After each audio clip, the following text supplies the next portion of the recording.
Olá, pessoal. Estamos começando mais uma disciplina, desta feita a fé reformada e o Espírito Santo.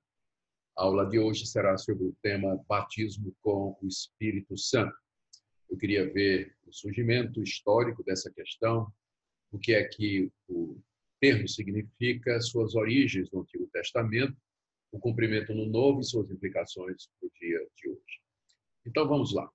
Batismo com o Espírito Santo teve a sua maior proeminência entre os evangélicos, em termos de debate, com o surgimento do movimento pentecostal, há cerca de 100 e poucos anos, lá nos Estados Unidos, no famoso avivamento da Rua Azusa, lá em Los Angeles. A partir daí, com as reivindicações feitas pelos participantes daquele movimento, de que Deus estava batizando o seu povo com o Espírito Santo, seguido de línguas estranhas como evidência, o movimento se espalhou pelo mundo todo e entrou nas igrejas históricas, nas igrejas que já existiam há 400 anos, antes do movimento pentecostal, causando perguntas, levantando polêmicas a respeito do batismo com o Espírito Santo. O que era, quais os seus efeitos e se de fato Deus estava dando hoje a mesma experiência igual àquela descrita lá no livro de Atos, no capítulo 2. O movimento pentecostal reivindicava basicamente três coisas. Primeiro, que sim, Deus estava agora batizando o seu povo com o Espírito Santo mais uma vez, nos mesmos termos do batismo com o Espírito Santo acontecido no dia de Pentecostes. Segundo, que esse batismo era para ser testificado com línguas estranhas, conforme também aconteceu no dia de Pentecostes, e que não somente isso, mas todos os dons espirituais estavam sendo restabelecidos à igreja através do batismo com o Espírito Santo. É daí que vem, inclusive, o nome pentecostal. É o movimento que dá ênfase ao dia do Pentecostes como sendo o dia em que a igreja foi batizada com o Espírito Santo, estabelecendo assim o padrão de Deus para a igreja em todas as épocas. Depois de um longo período sem que isso acontecesse, o período pós-apostólico até então, Deus então outra vez concede à sua igreja e ao seu povo o desejado batismo com o Espírito Santo. Nós vamos analisar algumas passagens da Escritura e ver se, de fato, as reivindicações batem com aquilo que nós encontramos na Palavra de Deus. Já de início, é preciso dizer que essa crença no batismo com o Espírito Santo, a semelhança do que aconteceu no dia de Pentecostes, embora traga profundas implicações de natureza eclesiásticas, eclesiológicas, práticas, pneumatológicas, contudo, ainda assim não é uma matéria de fé, ou seja, não, a nossa salvação não depende se nós acreditamos no batismo com o Espírito Santo de uma forma ou de outra. Mas, como eu disse, pela gravidade das implicações, é preciso que nós tenhamos um discernimento muito claro a respeito desse tema e, claro, que nós vamos usar para isso a palavra de Deus. Meu primeiro ponto é ir ao Antigo Testamento e verificar as raízes históricas e veterotestamentárias do conceito do batismo com o Espírito Santo. E aqui eu vou destacar três pontos. Primeiro, que todos os profetas, ou boa parte dos profetas, eles anunciaram que o Messias prometido a Israel, aquele que haveria de vir, descendente de Abraão, descendente de Isaac e de Jacó, filho de Davi, ele seria aquele que teria o Espírito Santo em si, aquele que portaria o Espírito Santo, por assim dizer. E aqui eu quero citar algumas passagens, nós vamos começar com o livro do profeta Isaías, capítulo 11, verso 1. Olha o que Isaías diz. Do tronco de Jessé, Jessé era o pai de Davi, do tronco de Jessé sairá um rebento, uma folhinha nova, uma plantinha nova, e das suas raízes um renovo. Está falando do Messias, que é descendente de Davi. Repousará sobre ele o Espírito do Senhor. Olha aqui. Essa é a parte que nos interessa dessa profecia de Isaías. No momento é que sobre o Messias, que era o descendente de Davi, o Espírito do Senhor haveria de repousar. E em seguida, Isaías detalha que seria o espírito de sabedoria e de entendimento, o espírito de conselho, de fortaleza, o espírito do conhecimento e de temor do Senhor. Foram estas coisas que o profeta destacou aqui. É bom lembrar que essa passagem é citada em Mateus, capítulo 2, verso 23, e também em Apocalipse, capítulo 5, verso 5, quando Jesus é referido como sendo a raiz de Davi. Essa passagem, então, ela aponta para o fato de que o Espírito do Senhor estaria sobre o Messias. Ele seria cheio do Espírito do Messias. Vamos agora ver mais uma passagem no profeta Isaías, dessa feita no capítulo 42, no verso 1, que diz assim, Isaías 42, verso 1. Eis aqui o meu servo, a quem sustenho, o meu escolhido, em quem a minha alma se compraz. Pus sobre ele o meu espírito, e ele promulgará o direito para os gentios. Mais uma vez, no livro do profeta Isaías, é feita a referência de que o servo do Senhor, o Messias, ele teria sobre si o Espírito Santo. Deus pôs o Espírito Santo sobre o Messias. E na mesma linha vai o profeta também, quando mais adiante, dessa feita no capítulo 61, versos de 1 em diante, diz a mesma coisa até de maneira mais clara. Aqui é o Messias falando, dizendo, o Espírito do Senhor Deus está sobre mim, porque o Senhor me ungiu para pregar boas novas aos quebrantados, enviou-me a curar os quebrantados de coração, proclamar a libertação aos cativos e a pôr em liberdade os algemados e a pregoar o ano aceitável do Senhor e o dia da vingança do nosso Deus, a consolar todos os que choram, etc. Essa passagem é importante porque o Senhor Jesus, entrando numa sinagoga em dia de sábado, de acordo com Mateus 11, versículo 5, ele usou essa passagem se referindo a si mesmo, para dizer que o Espírito do Senhor estava sobre ele. Ele se apresenta como sendo o Messias, sobre quem o Espírito do Senhor repousava em abundância e em plenitude. A segunda linha de passagens que eu gostaria de mostrar a vocês é que nos profetas também é dito que o Espírito Santo seria derramado de maneira abundante durante o reinado do Messias e que viria sobre todo Israel. Aqui, mais uma vez, nós vamos retornar ao profeta Isaías e dessa feita nós vamos para Isaías 32, verso 15, onde o profeta nos diz o seguinte: até que se derrame sobre nós o Espírito lá do alto, então o deserto se tornará em pomar, e o pomar será tido por bosque, o juiz habitará no deserto, etc, etc. O que Isaías está fazendo aqui é descrevendo o reinado messiânico. Ele diz que durante aquele reinado haverá paz, haverá prosperidade e que o Espírito seria derramado lá do alto sobre todo Israel durante o reinado do Messias. Também veremos o capítulo 44 de Isaías, capítulo 44, no versículo 3. Olha o que diz o profeta. Falando também do reino messiânico. Derramarei água sobre o sedento e torrentes sobre a terra seca. Derramarei o meu espírito sobre a tua posteridade e a minha bênção sobre os teus descendentes. É uma promessa feita a Abraão, Isaque e Jacó. Um dirá, eu sou do Senhor, outro se chamará do nome de Jacó, e assim por diante.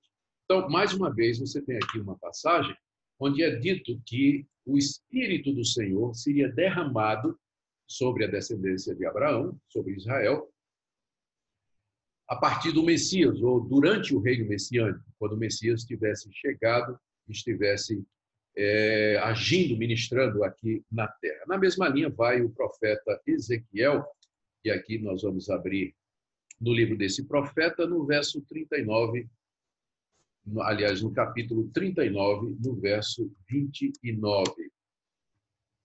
Já não esconderei deles o rosto, pois derramarei o meu espírito sobre a casa de Israel, diz o Senhor. Mais uma passagem de outro profeta agora, onde a promessa do derramamento do Espírito Santo foi feita à nação de Israel. E é claro que de todas essas passagens, a mais conhecida é o livro do profeta Joel, capítulo 2, verso 28, onde o profeta diz: acontecerá que depois derramarei o meu espírito sobre toda a carne.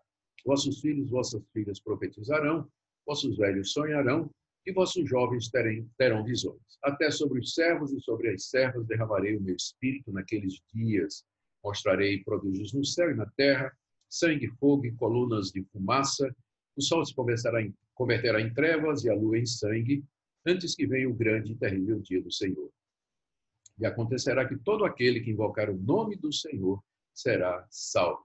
Essa é a passagem mais conhecida que toca nesse assunto, ou seja, de que Deus haveria de derramar do seu Espírito Santo sobre o seu povo durante o período messiânico. Essa promessa de Joel foi citada pelo apóstolo Pedro para dizer que o que estava acontecendo em Pentecostes era cumprimento do dito desse profeta. Por isso, essa passagem é da mais alta importância. A última linha de passagens do Antigo Testamento que eu quero me referir aqui são aquelas em que a nova aliança incluía a vinda do Espírito sobre o povo de Deus. E aqui nós vamos para Isaías 59, verso 21. Os profetas já falavam de que Deus haveria de fazer uma nova aliança com o seu povo. E dentro dessa nova aliança estaria o derramamento do Espírito. Aqui está. Quanto a mim, essa é a minha aliança com eles, diz o Senhor. O meu Espírito que está sobre ti e as minhas palavras que pus na tua boca não se apartarão dela, nem da de teus filhos, nem da dos filhos dos teus filhos, não se apartarão desde agora e para todo sempre, diz o Senhor. Aqui Deus está dizendo que essa aliança que ele vai fazer, nova aliança que ele vai fazer com os descendentes de Abraão, com os filhos da promessa, essa nova aliança está incluída a presença do Espírito Santo sobre a posteridade de Abraão. O que nos leva também a citar aqui o profeta Ezequiel, talvez até com mais clareza, o profeta Ezequiel, no capítulo 36, no verso 26. Aqui, ele diz assim, falando sobre... Voltar um pouquinho, né? Aqui, ó. O Senhor diz, tomar-vos-ei de entre as nações e vos congregarei de todos os países, vos trarei para a vossa terra, aspergirei água pura sobre vós, ficareis purificados de todas as vossas imundícias, de todos os vossos ídolos, vos purificarei. Aí vem, dar-vos-ei coração novo, e porei dentro de vós espírito novo, tirarei de vós o coração de pedra, e vos darei coração de carne. Porei dentro de vós o meu espírito, e farei que andeis nos meus estatutos, guardeis os meus juízos, e observeis. Destaco particularmente isso aqui. Porei dentro de vós o meu espírito. Aqui são promessas de Deus feitas aos descendentes de Abraão, dentro da aliança, de que haveria um período messiânico, em que o servo do Senhor, a raiz de Davi, o Messias esperado, haveria de derramar o Espírito sobre toda a nação de Israel, todo o povo de Deus. Essas são as passagens mais relevantes do Antigo Testamento a respeito do batismo com o Espírito Santo, porque esse derramamento do Espírito Santo, prometido pelos profetas, nós vamos ver, ele é chamado no Novo Testamento do batismo com o Espírito Santo. E então já vamos direto para o Novo Testamento, começando aqui com as palavras de João Batista e continuando com as palavras de Jesus a respeito do mesmo tema. João Batista, o precursor do Senhor Jesus, ele anunciou exatamente aquilo que os profetas haviam dito, ou seja, que o Messias haveria de batizar com Espírito Santo. Veja aqui comigo Mateus 3, verso 11, aquela famosa passagem de João Batista, quando foi confrontado pelos escribas e fariseus. Ele disse, eu vos batizo com água para arrependimento, mas aquele que vem depois de mim, que é Jesus, é mais poderoso do que eu, cujas sandálias não sou digno de levar. Ele vos batizará com o Espírito Santo e com fogo. A sua pá ele a tem na mão e limpará completamente a sua eira. Recolherá o seu trigo no celeiro, mas queimará a palha em fogo inextinguível. Ao comparar-se com o Messias, João Batista disse que o seu batismo de João, era apenas com água que lavava o exterior. Mas o Messias que viria depois dele tinha um batismo superior. Ele batizaria com o Espírito Santo, que aqui na passagem equivale a recolher o trigo no celeiro, se refere à salvação, e ele batizaria com fogo, que na passagem corresponde a queimar a palha em fogo inextinguível. Ou seja, João aponta para Jesus como sendo o Messias, como sendo o descendente de Davi, como sendo o servo do Senhor sobre quem o Espírito Santo haveria de repousar e que então derramaria o seu Espírito em salvação sobre o seu povo, ao mesmo tempo que era aquele que haveria de condenar e jogar no fogo eterno os ímpios e aqueles que o rejeitassem. Você vê que agora a terminologia já muda para batismo. A expressão agora é batismo com o Espírito Santo. E, exatamente como João havia dito, aconteceu. O Senhor Jesus, não muito depois daquelas palavras de João, ele vem para ser batizado por João. Na verdade,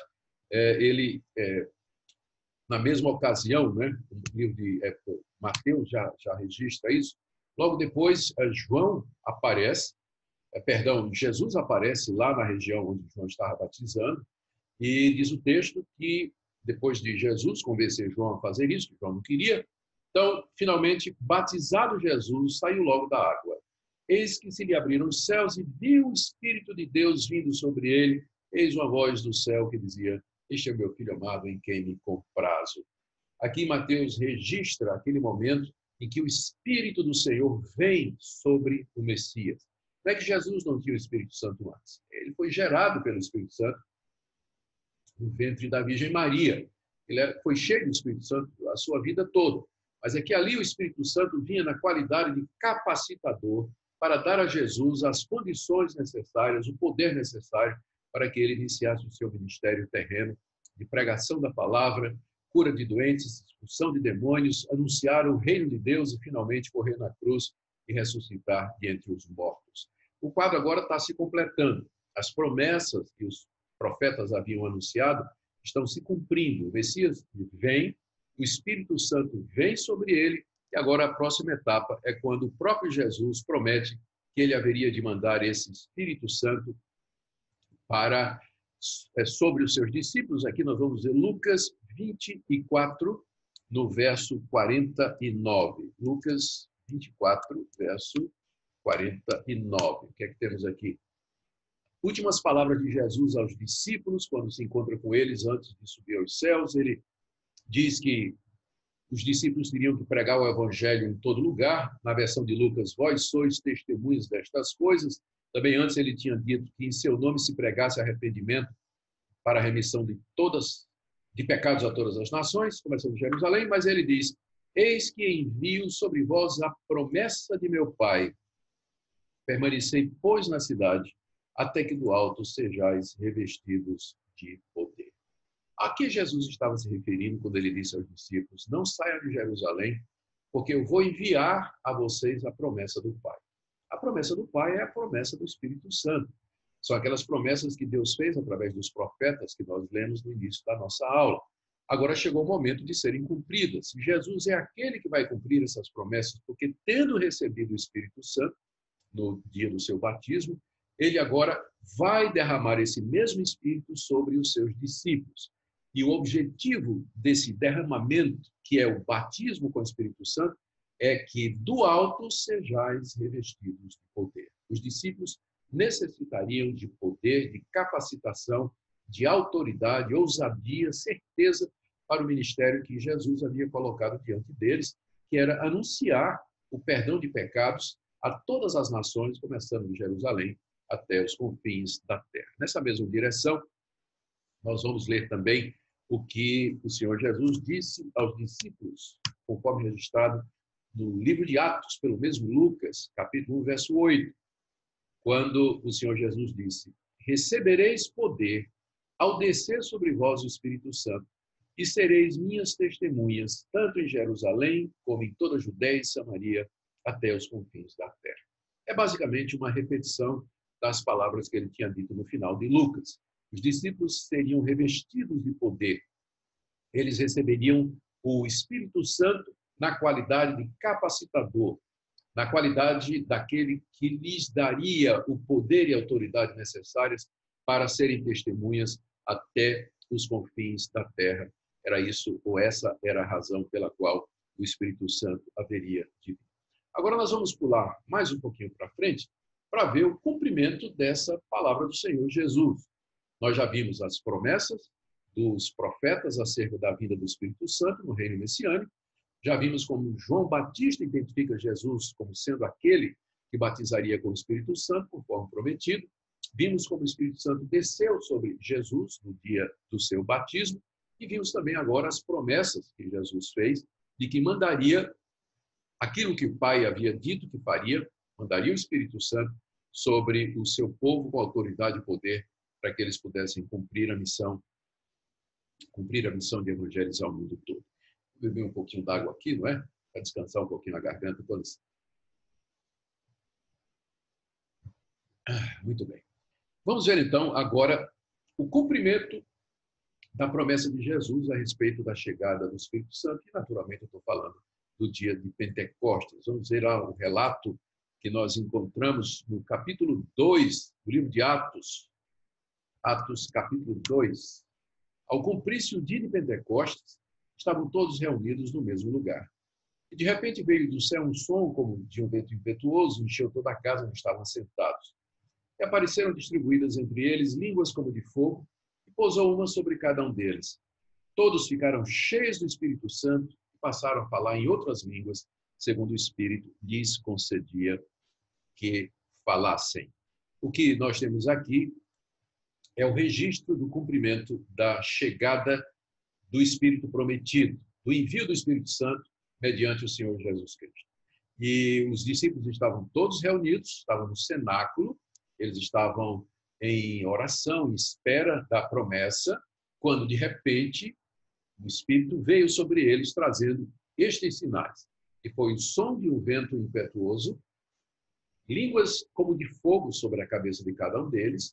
Eles passaram a falar em idiomas que eles nunca tinham aprendido, línguas que lhes eram estranhas, e foram todos cheios do Espírito Santo, conforme a promessa.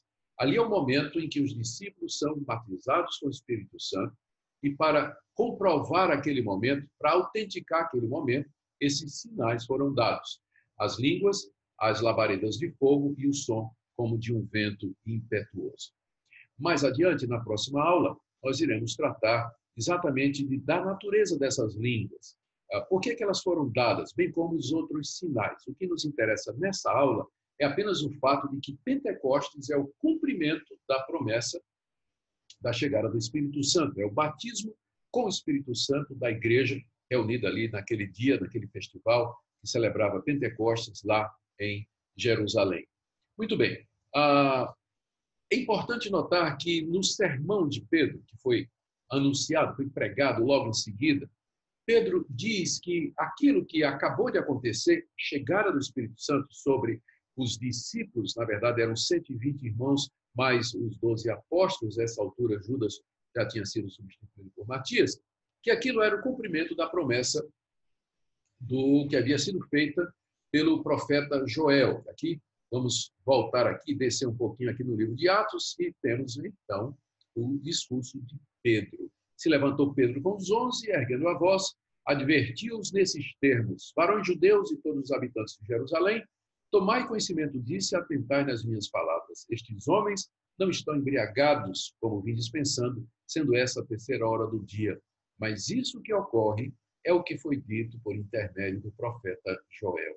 E a partir daí, Pedro cita a profecia de Joel, onde se diz que o Espírito seria derramado sobre toda a carne. Então, em Pentecostes, você tem o cumprimento dessa promessa. E ao, então, discursar sobre isso, é importante vocês perceberem que Pedro, ele diz que esse derramamento do Espírito Santo, eu vou passando aqui o sermão de Pedro, esse derramamento do Espírito Santo era a prova de que Jesus havia sido ressuscitado. Veja aqui, ó, verso 32. A esse Jesus, Deus ressuscitou, do que todos nós somos testemunhas. Exaltado, pois, à direita de Deus, e tendo recebido do Pai a promessa do Espírito Santo, derramou isso que vedes e ouvis. Eu li aqui direto o texto, nem joguei na tela, mas é bem conhecido, né? Deixa eu jogar na tela mesmo, então, que aí fica melhor mesmo. Aqui, ó, já está até destacado. A este Jesus, Deus ressuscitou, do que todos nós somos testemunhas. Olha aqui. Exaltado à direita de Deus, tendo recebido do Pai a promessa do Espírito Santo, derramou isso que vedes e ouvis. Ou seja, a descida do Espírito Santo no dia de Pentecostes não era somente o cumprimento das promessas feitas pelos apóstolos, pelos profetas, me perdoem, que diriam que o Messias haveria de derramar o Espírito sobre o seu povo. Mas era a confirmação de que Jesus era o Messias, porque ele, depois de morto, subiu aos céus, foi exaltado à direita de Deus, lá ele recebeu a promessa do Pai e derramou o Espírito Santo sobre os seus discípulos. Então, aqui nós encerramos essa primeira parte, mostrando que o batismo com o Espírito Santo, ele é um evento histórico. Ele acontece, ele é cumprimento de promessas. Ele é a realização daquilo que Deus havia antecipado quanto ao reino messiânico. O Messias já veio, ele já recebeu o Espírito Santo, foi exaltado à direita do Pai. Ele já derramou o Espírito Santo sobre o seu povo. Então, num certo sentido, o batismo com o Espírito Santo é um fato histórico e não se repete. Mas aqui nós precisamos esclarecer mais alguns pontos, porque não é só isso que nós temos para dizer sobre o batismo com o Espírito Santo, porque como fato histórico, ele não se repete. Contudo, ele acontece na vida de todo crente verdadeiro, como eu vou falar daqui a pouco. Existem alguns eventos no livro de Atos que são bem parecidos com o batismo do Espírito Santo acontecido no dia de Pentecostes, como, por exemplo, o que aconteceu com os samaritanos em Atos 8, o que aconteceu com os gentios em Atos 10, que a gente chama de Pentecostes gentílico, o que aconteceu lá em Éfeso, no capítulo 19 de Atos, quando o Espírito veio sobre os discípulos de João Batista. Sobre isso nós falaremos nas duas próximas aulas. O que nos interessa agora é perguntar se o batismo com o Espírito Santo, conforme aconteceu com os discípulos no dia de Pentecostes, é prometido para todos nós que somos cristãos, vivendo 2000 anos depois do que aconteceu. Nós precisamos, então, fazer algumas distinções importantes. A primeira delas é que nos parece muito claro no Novo Testamento que o batismo com o Espírito Santo é uma experiência que acontece quando da conversão, quando a pessoa se arrepende dos seus pecados, crê no Senhor Jesus Cristo, ela é selada com o Espírito Santo da promessa, conforme nós encontramos em Efésios capítulo 1, que eu gostaria agora de ler para vocês. Ali eu creio que nós temos o padrão do que acontece nos dias de hoje. Olha o que Paulo disse aos Efésios: em quem também vós, depois que ouvistes a palavra da verdade, o evangelho da vossa salvação, tendo nele também crido, fostes selados com o Santo Espírito da promessa. Note a expressão que Paulo usa aqui para se referir ao Espírito Santo. Ele é o Santo Espírito da promessa, ou seja, ele é aquele Espírito prometido. Aqui nós lembramos as palavras dos profetas que nós lemos, lembramos do que disse João Batista, lembramos do que Jesus prometeu, lembramos do que aconteceu no dia de Pentecostes. O que Paulo está dizendo?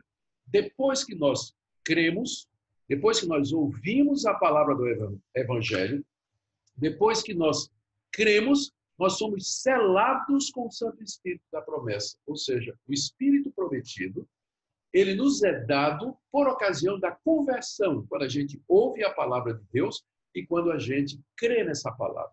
Então, o batismo com o Espírito Santo é uma experiência que agora acontece quando a pessoa ouve o Evangelho e crê. Os discípulos no dia de Pentecostes, eles já tinham fé em Jesus Cristo. Porém, era um período de transição das duas alianças, era um período de cumprimento. Daí, aqueles sinais extraordinários, vamos falar deles nas próximas aulas, daí todos aqueles eventos incomuns. Mas agora, uma vez que o Pentecostes já aconteceu, o batismo com o Espírito Santo acontece regularmente, como padrão e como modelo, por ocasião da conversão, do novo nascimento, da justificação. Deus nos dá o Espírito da promessa, e esse Espírito é um selo, é uma garantia e um penhor de que nós haveremos de perseverar até o fim. É nesse sentido, então, que nós podemos dizer que todo crente verdadeiro, ele já foi batizado com o Espírito Santo. Veja o que o apóstolo Paulo diz aqui, escrevendo aos Coríntios. Porque assim como o corpo é um e tem muitos membros, e todos os membros, sendo muitos, constituem um só corpo, assim também com respeito a Cristo. Pois em um só Espírito, todos nós fomos batizados em um corpo. Presta atenção nessa expressão. Paulo está escrevendo para a igreja de Corinto. Lá, Era uma igreja imatura, era uma igreja extremamente problemática, talvez a mais problemática do Novo Testamento. E mesmo assim o apóstolo Paulo diz, em um só corpo, todos nós fomos batizados em um Espírito. Em um só Espírito, perdão, inverti a ordem aqui, em um só Espírito, todos nós fomos batizados em um corpo. Ou seja, quando é que nós formamos um corpo? Quando é que nós entramos para fazer parte do corpo de Cristo? É exatamente quando nós nos convertemos. É nessa ocasião que o batismo com o Espírito Santo ocorre. Formar um corpo e ser batizado com o Espírito Santo são dois lados da mesma moeda e a mesma experiência. Note que Paulo diz aqui, em um só Espírito, todos nós fomos batizados. Ou seja, ele escrevendo aos Coríntios, ele pode dizer isso. Se todos os coríntios eram crentes, todos eles já haviam sido batizados com o Espírito Santo. As línguas, elas nos parece, elas são bastante opcionais. Eu vou voltar aqui àquele texto, porque, olha, depois de Paulo dizer, em um só Espírito todos nós somos batizados, ele pergunta, no fim desse capítulo, ele pergunta, porventura são todos apóstolos, todos profetas, são todos mestres, operadores de milagres, têm todos dons de curar? Falam todos em outras línguas? A resposta para cada uma dessas perguntas é não. Existe uma variedade no corpo de Cristo. Por um lado, se todos são batizados com o Espírito Santo, por outro, nem todos falam em línguas. Ou seja, você percebe que o padrão, depois do dia de Pentecostes, daquele momento especial, exclusivo, o padrão é, a pessoa, quando se converte, ela já é batizada com o Espírito Santo. Falar em línguas é um dom que não é dado a todos. Como eu disse, nós veremos isso nas próximas aulas. Aqui, já partindo para um resumo, o que nós dizemos, então, é que há um sentido em que o dia de Pentecostes não se repete. O batismo com o Espírito Santo, ele é um momento histórico em que Deus cumpre as promessas feitas pelos profetas de Israel. Por outro lado, é alguma coisa que acontece individualmente com todo aquele que se arrepende dos seus pecados e crê em Jesus Cristo. A recepção do Espírito, por ocasião da conversão, é o que nós identificamos com o batismo com o Espírito Santo. O batismo é um rito de iniciação. O batismo com o Espírito Santo é um momento, é o rito pelo qual nós somos introduzidos na igreja invisível de Cristo, a verdadeira igreja, sendo parte, assim, do povo de Deus. Agora, é importante dizer que uma vez que já fomos batizados quando nós nos convertemos, isso não quer dizer que nós já temos tudo que o Espírito Santo poderia nos dar. Porque a Bíblia, se referindo aos crentes e pressupondo que já são todos batizados com o Espírito Santo, manda que a gente se encha do Espírito Santo, que ande no Espírito, que não entristeça o Espírito, que busque a plenitude do Espírito Santo. Então, enquanto que batismo é a linguagem que nós reservamos para aquilo que acontece na nossa conversão, nós podemos nos referir a outras experiências do Espírito Santo conosco, como sendo plenitude, enchimento do Espírito Santo, andar no Espírito, viver no Espírito. É muito importante isso. Nós não cremos no batismo com o Espírito Santo como sendo uma segunda bênção. O que nós cremos é que, depois de sermos batizados com o Espírito Santo, que é o que acontece na conversão, nós temos muitas outras experiências de enchimento e plenitude do Espírito Santo e do seu poder na nossa vida, e do seu poder na nossa vida. Isso aqui é muito importante, porque às vezes, em reação aos extremos daqueles que dizem que o batismo com o Espírito Santo é uma segunda bênção, uma experiência depois da conversão, acompanhado de sinais e prodígios, há muito abuso nessa área, aí as pessoas vão para o outro lado e desvalorizam aquilo que o Espírito Santo quer fazer na vida de todo crente. Portanto, terminamos essa aula, então, com esse encorajamento. Primeiro, você já é de Cristo, então você já tem o Espírito Santo, você já foi batizado com o Espírito Santo. Segundo, você pode buscar a plenitude do Espírito Santo, pedir a Deus para ser cheio do Espírito Santo, andar no Espírito, viver no Espírito. Terceiro, Deus concede dons diferentes a pessoas diferentes. Ore para que Deus lhe mostre com muita clareza quais são os dons que Ele já lhe concedeu, para que no poder do Espírito Santo você possa servir ao Senhor de todo o coração. Aqui nós terminamos a aula de hoje e nós teremos nas próximas aulas o tema Pentecostes e dons espirituais. Eu vejo vocês lá. Tchau.